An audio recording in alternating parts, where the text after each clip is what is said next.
శ్రీ గణేశాయ నమః. ఓం శ్రీ సరస్వతే నమః. ఓం శ్రీ గురుభ్యో నమః. శ్రీ గురుచరిత్ర 21వ అధ్యాయము. సిద్ధమనేంద్రుడు ఇంకా ఇలా చెప్పారు. పుత్రశోకంతో నదీ తీరానికి వెళ్తున్న శాంతాదేవిని సమీపించి ఆ బ్రహ్మచారి ఇలా అన్నాడు. మూర్ఖంగా నిన్ను నువ్వు బాధపెట్టుకోవద్దు. ఈ జనన మరణ చక్రంలో శరీరాలు నీటి బుడగలాగా పుట్టి నశించటం సహజమే.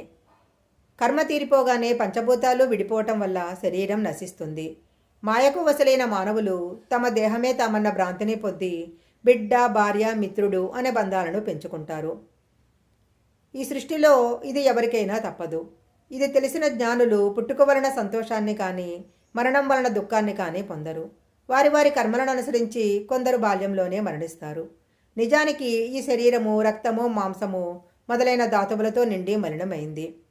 బుద్ధిమంతులు ఎప్పుడూ ఈ శరీరాన్ని ప్రియంగా భావించరు. ఎన్నెన్ని జన్మలో ఎవరెవరికి తల్లులో, బిడ్డలో, భర్తలో ఎవరికెరుక. ఇతడు నీ బిడ్డడన్న భ్రాంతితో నువ్వు చాలా బాధపడుతున్నావు. నిజాన్ని కనుక తెలుసుకున్నట్లయితే నువ్వు ఇంతగా శోకించవు. ఈ మమకారాన్ని విడిచి అంత్యక్రియలకే వారికి శవాన్ని అప్పగించు అన్నాడు. అప్పుడు శాంతాదేవి ఆ మాటలు విని ఇలా అన్నది. మీరు ఉపదేశించిన ధర్మమే కానీ నా మనసులో కొంచెం కూడా నిలవటం లేదు. జనన మరణాలకు మూలం కర్మే అయితే భగవంతుని సేవ వలన నశిస్తుందని పెద్దలు ఎలా చెప్పారు? నాకు పూర్వకర్మ దోషం ఉన్నదని తెలిసే నేను స్వామిని సేవించాను. శ్రీగురుడు నాకు అభయమిచ్చి వరమిచ్చాడు. ఇప్పుడు మరి నన్నెందుకిలా ఉపేక్షించాడు? రోగులు వైద్యుడిచ్చే మందుతో జబ్బు తగ్గించుకుంటున్నారు. పేదవారు శ్రీమంతులిచ్చే ధనంతో కష్టం తొలగించుకుంటున్నారు. అలాగే నేను శ్రీగురుని సేవించి ఆయన ఇచ్చిన అభయాన్ని నమ్ముకోవటమే నా మూర్ఖత్వమా? ఈ బిడ్డ శతాయుష్మంతుడవుతాడని ఆయన వరమిచ్చారు. నాకు దాపరించిన పిశాచ భయాన్ని పోగొట్టి సాక్షాత్తు భగవంతుడే ప్రసాదించిన ఈ ఫలము ఎందుకు విఫలమవ్వాలి? నా దేహాన్ని కూడా నేను ఆయనకే సమర్పిస్తాను అన్నది. అప్పుడు ఆ బ్రహ్మచారి, అలా అయితే ఇక్కడ దుఃఖించి ఏం ప్రయోజనము? నీకెక్కడ వరం లభించిందో అక్కడికే ఈ శవాన్ని తీసుకెళ్ళి అడుగు అని చెప్పాడు. దానికి ఆ తల్లి అంగీకరించి శవాన్ని తన కడుపు కట్టుకొని పంచగంగా సంగమంలో శ్రీగురుడు అధివసించిన ఉదుంబర వృక్షం కిందకు వెళ్ళింది. అక్కడ ఆమె పట్టరాని క్రోధంతో అచ్చడ పాదుకలకు తన తలను కొట్టుకుంటుంటే రక్తం కారి పాదుకలు తడిశాయి. సాయంత్రం అయ్యేసరికి బ్రాహ్మణులు వచ్చి, నువ్వు దుఃఖాన్ని ఆపుకొని సూర్యుడస్తమించేలోగా అంత్యక్రియలు పూర్తి చేయటానికి శవాన్ని ఇచ్చేయి. అంతేగాక ఈ స్థలము ఊరికి ఎంతో దూరంగా ఉంది, ఇక్కడ మీరుండొద్దు అని తొందరబెట్టారు.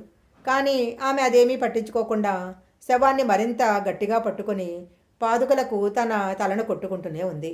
బ్రాహ్మణులు ఇక చేసేదేమీ లేక అక్కడి నుంచి వెళ్ళిపోయారు. గంగాధరుడు, శాంతాదేవి మాత్రము ఆ శవంతో పాటు శ్రీగురుని సన్నిధిలో అలానే ఉండిపోయారు. పిల్లవాడు చనిపోకముందు 3 రోజులు, తరువాత 2 రోజులు నిద్రాహారాలు లేకుండా ఏడ్చి ఏడ్చి సోలిపోయిన ఆమెకు తెల్లవారుజామున కునుకుబట్టింది. అప్పుడు ఆమెకు శ్రీగురుడు కలలో దర్శనమిచ్చారు. ఆయన జడలు, వీపుది, పులితోలు, రుద్రాక్షమాలలు ధరించి ఉన్నారు. ఒక చేతిలో దండము, మరొక చేతిలో త్రిశూలము ధరించి ఉన్నారు. ఆయన బయట నుండి వీరున్న ఉదమర వృక్షం కొద్దకు వచ్చి, అమ్మా, నువ్వు నాపై నిష్ఠూరాలాడతావెందుకు? నీ బిడ్డకేమైంది? నేనిప్పుడే అతనికి వైద్యం చేస్తాను అని ఆ శవానికి వీపూది పూసి పిల్లవాని ముక్కులో గాలి ఊది, అమ్మా, నేనేం అపకారం చేశాను? నీ బిడ్డ శరీరం నుండి వెడలిపోయిన ప్రాణవాయువుని మళ్ళీ ప్రతిష్ఠించాను. నా మీద కోపం పెట్టుకోవద్దు, ఇక దుఃఖించకు అని చెప్పి వెళ్ళిపోయారు. అప్పుడు శాంతాదేవి తుల్లిపడి లేచి, ఇది నా పుత్ర వ్యామోహం వలన వచ్చిన కలే కానీ చనిపోయిన వాడు బ్రతుకుతాడా? నా ప్రార్థం ఇలా ఉంటే గురుడు మాత్రం ఏం చేస్తాడు అని బాధపడసాగింది. ఇంతలో ఆమె పక్కనున్న శవం కదలసాగింది. చూస్తే వెచ్చగా ఉంది. ఆమెకు ఆ శరీరంలో ఏదైనా భూతం ఆవహించిందేమోననిపించి భయంగా వెళ్ళి దూరంగా నిలబడింది. కానీ పిల్లవాడు లేచి కూర్చొని, అమ్మ, ఆకలేస్తుంది, అన్నం పెట్టు అని ఏడుస్తూ ఆమె దగ్గరకు వచ్చాడు. ఆమెకప్పుడు అద్భుతంగా స్తన్యం వచ్చింది. ఆమె వెంటనే బిడ్డకు పాలిచ్చి భర్తను లేపి జరిగిందంతా తెలియజేసింది.